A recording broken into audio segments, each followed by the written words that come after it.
Finalmente tenemos la última ponencia del doctor Mario Ruiz Sotelo, quien es especialista en estos temas anticoloniales, que ha sido doctor en filosofía y también profesor del Facultad de Ciencias Políticas y Sociales, con la ponencia sobre la analéctica discursiva indoamericana. Por favor. Entonces, pues vamos a ver qué es la analéctica, ¿no? Un concepto de la filosofía de la liberación, articulado entre Enrique Dussel y Juan Carlos Escanone a principios de los años 70, que podemos definirla así. Voy a citar a Dussel: es un más allá del horizonte de la totalidad dominante, la cual ignora una alteridad que se sitúa en la exterioridad.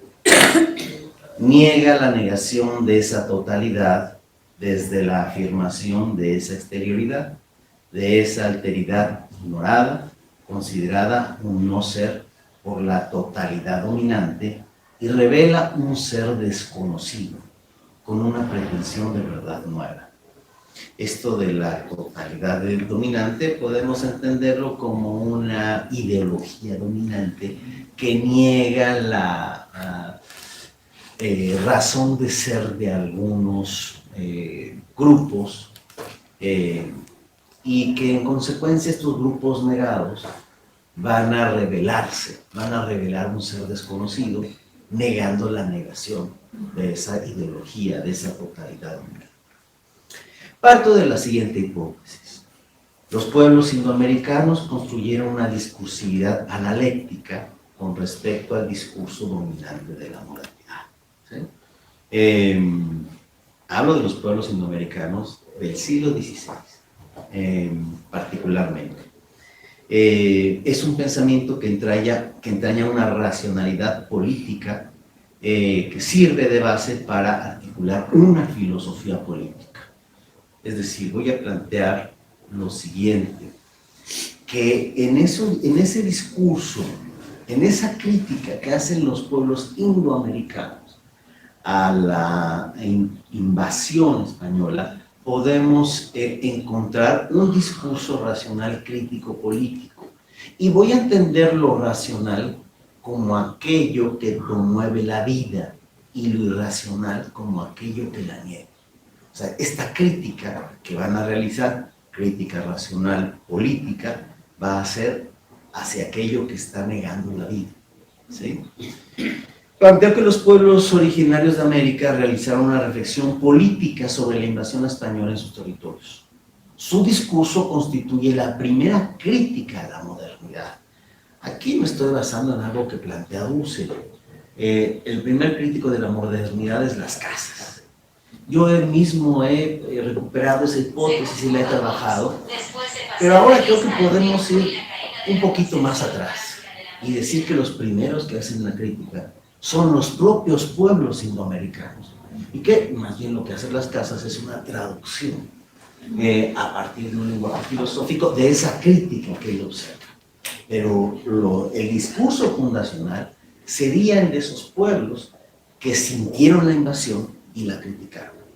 Se trata pues de un discurso racional crítico político, del cual podemos desprender un pensamiento filosófico político que es pertinente recuperar. Aquí permítanme revelarles la fuente de inspiración.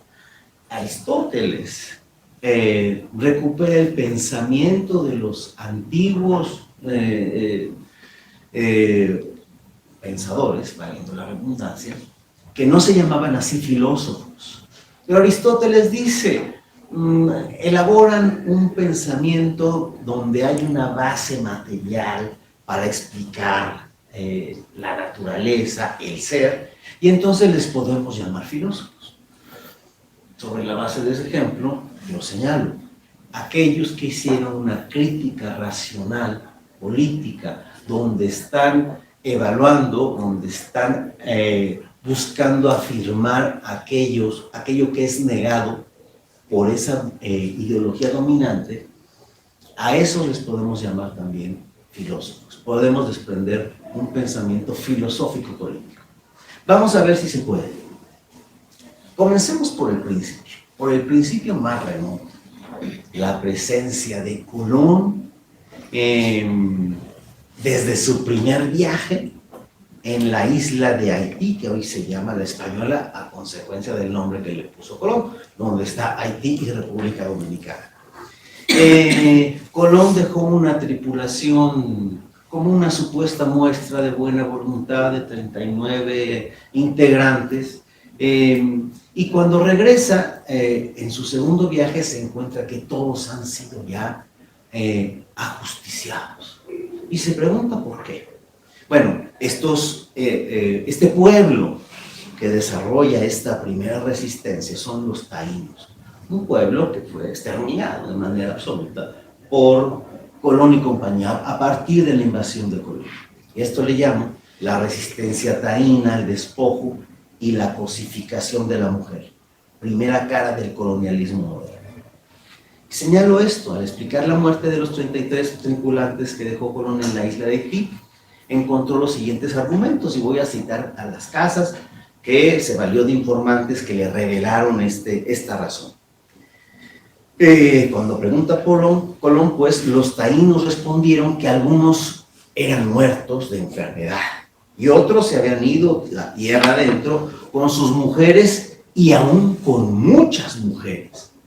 Dijeron que luego que el almirante se partió de ellos, comenzaron entre sí a reñir y tener pendencias y acuchillarse y tomar cada uno las mujeres que quería y el oro que podía haber y apartarse unos con otros.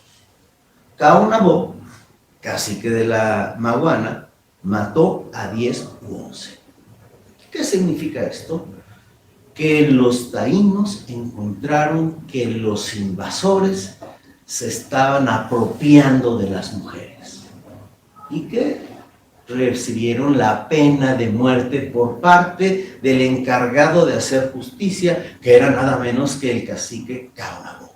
Entonces, aquí ya tenemos un planteamiento crítico, político, racional.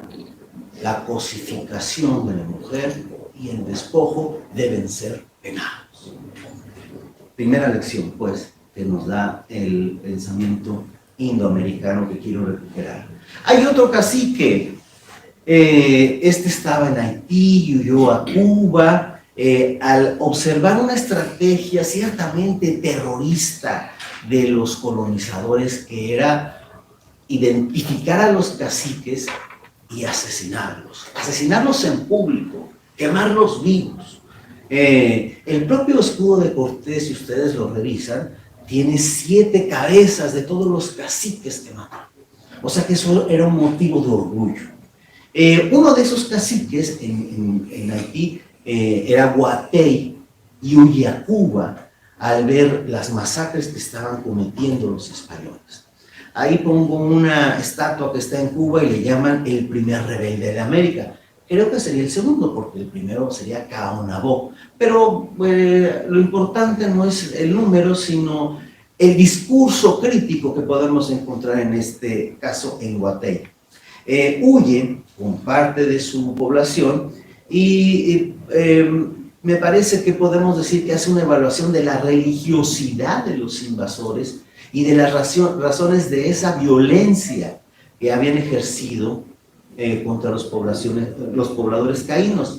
Así que, señalando una cesta de oro, les dijo lo siguiente: veis aquí su señor, o sea, el oro, señor de los españoles, a quien sirven y quieren mucho, y por lo que andan, por haber este señor, por tener este señor al oro, nos angustian, por este nos persiguen, por este nos han muerto nuestros padres y hermanos y toda nuestra gente y nuestros vecinos. Termina la cita. Guatey pidió a los pobladores taínos echar todo el oro que vieran al mar y hacerle rituales a fin de que, como Dios que era, los escuchara y detuviera la masacre. Pero parece ser que ese Dios no le hizo caso a Guatey y finalmente fue prendido por los españoles y condenado a ser quemado vivo en la hoguera. Antes de iniciar el tormento, un franciscano le comunicó algunos principios de la fe cristiana y le pidió que se bautizara para que su alma pudiera ir al cielo. El cacique taíno preguntó si los cristianos iban al cielo, a lo que el misionero le respondió que sí, aunque solo los que eran buenos. Guatey entonces respondió que no quería ir allá, sino al infierno, por no estar donde estuvieran y no ver a tan cruel gente. Termina la cita. Podemos decir que Guatey elaboró una crítica ética de la cristiandad moderna, la primer gran crítica ética de la cristiandad moderna, portadora de un cristianismo fetichizado, o sea, un cristianismo invertido que le rendía culto al oro y no al Cristo que decían, del cual ni siquiera tenía noticia. Y con ella a la ontología de la modernidad, pues la asume como portadora de un principio de muerte, que es incapaz de reconocer el principio material de la ética que busca el respeto a la reproducción de la vida del otro. Esa es otra gran crítica, otra gran lección que podemos hallar, apenas rascándole un poco a la racionalidad del argumento de Guatey. Bueno, el libro de libros mesoamericanos, el Popol Vuh,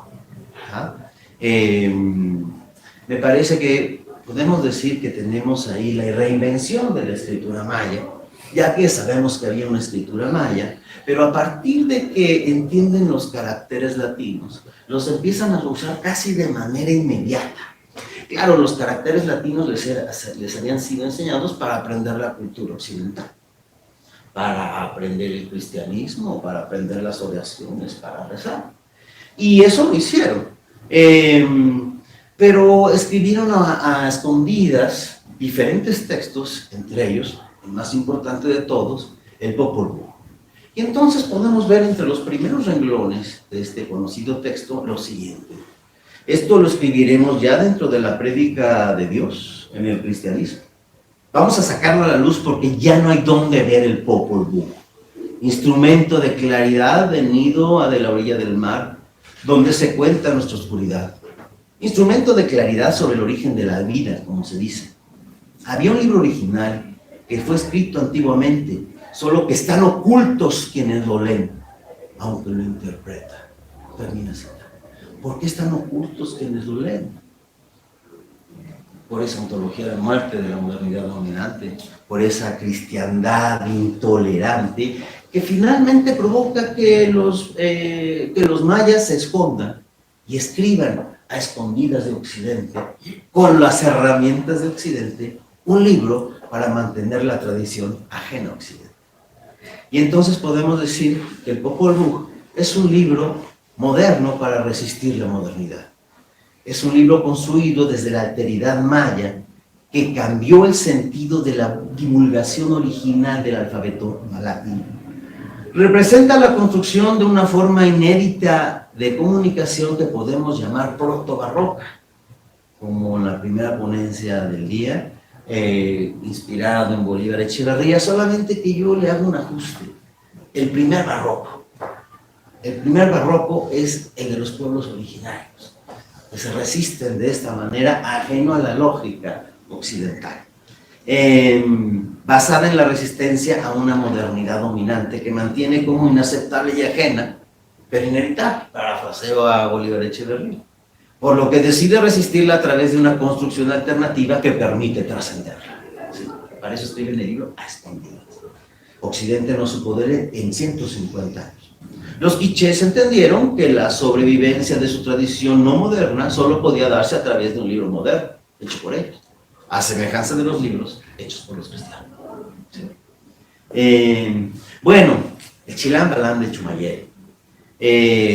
Otro libro hecho, confeccionado por los mayas para consumo propio, escrito a lo largo de más de 2 siglos, y que me parece que encontramos ahí diferentes descubrimientos, diferentes exposiciones también crítico-racionales, una de ellas de que el cristianismo conlleva el colonialismo.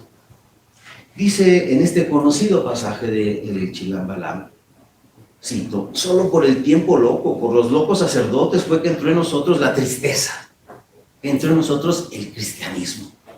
Porque los muy cristianos llegaron aquí con el verdadero Dios, pero este fue el principio de la miseria nuestra.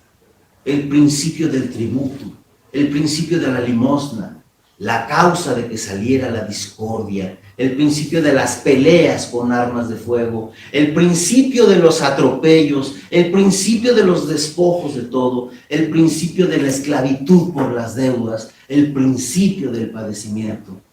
Fue el principio de la obra de los españoles y de los padres. Paralelamente que aprendían el cristianismo, se daban cuenta de que esto también lo conllevaba el cristianismo, el colonialismo, la condición colonial. También se habló por ahí del anticristo. Bueno, pues los sabios del Chilam Balam hablan del anticristo. ¿Qué será el anticristo para los mayas? El anticristo viene en las epístolas de Juan. Quizá tuvieron acceso a alguna de estos textos de Juan, o quizá entendieron que de algunos misioneros la idea de que el anticristo es la iglesia corrompida. El caso es que dicen lo siguiente: los pobres niños no protestaban contra el que los esclavizaba a su saber. Esto es a los niños que secuestraban para cristianizarlos, ¿sí? Entonces los esclavizaba a su saber. El anticristo sobre la tierra, tigre de los pueblos, gato montés de los pueblos, chupador del pobre indio. Pero llegará el día en que lleguen hasta Dios las lágrimas de sus ojos y baje la justicia de Dios de un golpe sobre el mundo. Los españoles enseñan el miedo. Vinieron a marchitar las flores para que su flor viviese. Dañaron y sorbieron la flor de los otros. Castrar al sol. Eso vinieron a hacer aquí los españoles. El anticristo tiene ese. El anticristo, decíamos hace un momento, el anticristo son los colonizadores. El anticristo son los falsos profetas. El falso cristianismo que están trayendo. Esa es la evaluación de los sabios mayas. El último que les presento, de una larga lista, ¿no? Francisco Tenamastla, Chichimeca, principal líder de la rebelión del Mixtón. Me parece que de ese texto recuperado, Tenamastla fue defendido, apresado en la zona de Zacatecas y después llevado a España y defendido por las casas. Y entonces las casas va a ser una traducción de lo que dice Tenamastla. Y podemos decir que una de las enseñanzas de Tenamastla es que la riqueza de los españoles proviene de la explotación del trabajo de los indios. Dice Tenamastla en su texto: todas estas cosas lamentables, agravios y males que de los españoles he recibido sin haber a alguno ofendido, antes con mi sangre y sudores y de los míos han comido y bebido y vestido muchos años, y han tenido y tienen muchas riquezas con que suelen triunfar. Esto lo dice alrededor de los años 50 del siglo XVI, que se da plenamente cuenta de que lo que está ocurriendo ahí es una explotación. Bueno, hasta podríamos decir, si le ponemos algunos conceptos marxistas, extracción de plusvalor, ¿sí? Bueno, conclusiones. El pensamiento crítico político articulado por los pueblos indoamericanos en ocasión de la invasión española consiguió articular una analéctica discursiva, lo que lo he demostrado, que confrontaba la lógica legitimadora de la modernidad. De la modernidad, porque la cristiandad moderna es la primera cara de la modernidad. Segundo, en dicho pensamiento puede desentrañarse una racionalidad crítico-política, ya expliqué lo que significa, que exhibió la ilegitimidad de los principios fundacionales de la modernidad. ¿Cuáles son? A. La guerra de invasión fue considerada injusta por ellos. B. Su religiosidad fue caracterizada como un cristianismo fetichizado que en realidad rendía culto al oro. C. Identificó en la imposición del cristianismo la génesis del colonialismo. D. Apropiándose del cristianismo, caracterizó a los colonialistas españoles como el anticristo, como decimos acá, agua de su propio chocolate. E. Identificó las relaciones coloniales de poder que provocaban que los españoles se enriquecieran mediante la explotación del trabajo de los indios. Podemos decir, consecuencia 3, la analéctica discursiva indoamericana debe considerarse como una de las piedras angulares en la construcción de la filosofía latinoamericana, es decir, no una filosofía marginal, folclórica, sino la piedra, una de las piedras angulares de la filosofía latinoamericana. Pues ella le otorga no solo autenticidad, lo decía Salazar Bondi, sino sus ingredientes alternativo, descolonizador y de liberación. Bueno, gracias por su atención.